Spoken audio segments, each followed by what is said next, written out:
All right, so I have a very simple scene here. It's just a cube, a monkey, a light, a plane, and a camera.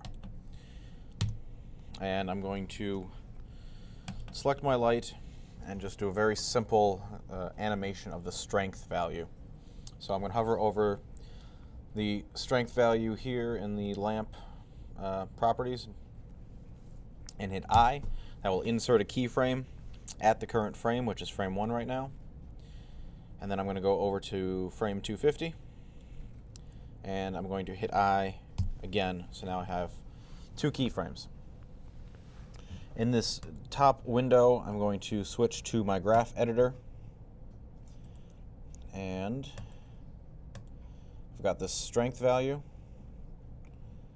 and the value is currently 60, so I need to, if I hit period on the keyboard, it will kind of rescale the view. All right, so what I want to do is I want to kind of procedurally animate the strength value of the light. And this is useful if you want to do something like a flickering neon sign or lightning or any other kind of randomly varying value. So I've got my curve selected right here.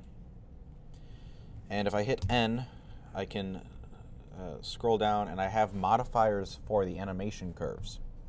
I believe I mentioned this briefly last semester. I know I mentioned it to one of you. But if I click Add Modifier, I've got different options. And I'm going to choose Noise.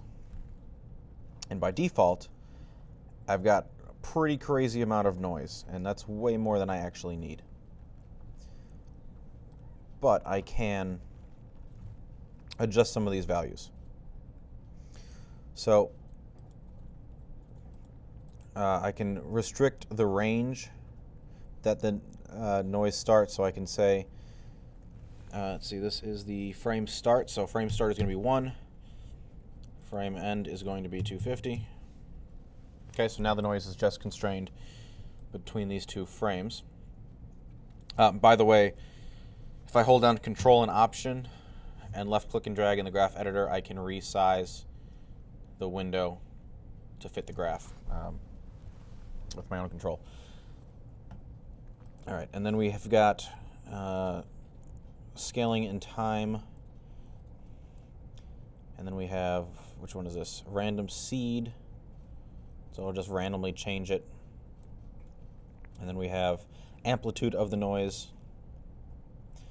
So if I do just a little bit, and I believe if I go into textured view, nope, material view, no, it's not really coming across. You can kind of see it. Let me maybe increase the amplitude, see if that comes across a little bit better. It can be tough to see if you don't actually have it rendered. Let's say here versus here.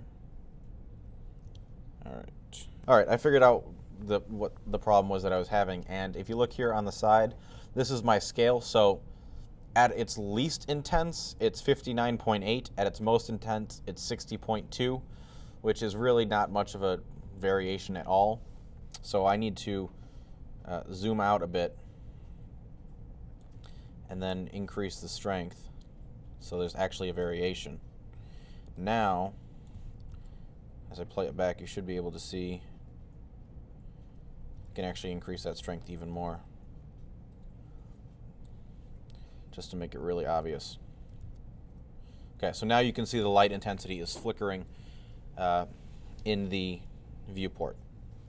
Now, the reason why I have a really simple scene is because if I had anything even a little bit more complex, I wouldn't be able to play it back on the timeline in semi-real time like this. So this is just a way to demonstrate the curve modifier.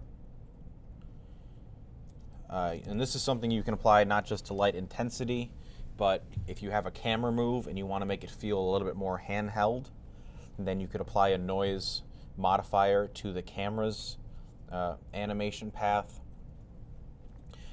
You could apply it to, if you animated the camera's focal length, you could apply that to the focal length. You could apply it to, I don't know, any number of things to get this random seed variation. And it can be a pretty powerful tool if used with finesse to make something feel more realistic and add a little bit more interest with very minimal effort. So I only set 2 keyframes, and I didn't even really need to set that many, probably. Probably could have gotten away with just 1, because you need 1 keyframe to create the graph. But once you have the graph, or the curve, then you add the modifier and go to town. So hopefully that helped, and hopefully you can find some really cool uses for that.